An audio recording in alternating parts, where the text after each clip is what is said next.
Eu sou Renan Victor, eu sou da favela de Passarinho, na cidade do Recife. Eu cresci em meio a deslizamentos de terra, as grandes enchentes, de brincar o que a gente chama aqui de lonas.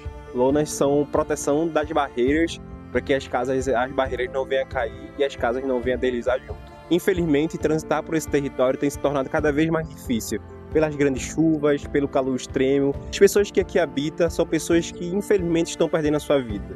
Transitar, de poder fazer os afazeres do dia a dia, de ir para a universidade, de ir para a escola, tem uma dificuldade muito grande, porque o território sofre por contexto de infraestrutura, sofre outros contextos que assim dificultam a vida das pessoas.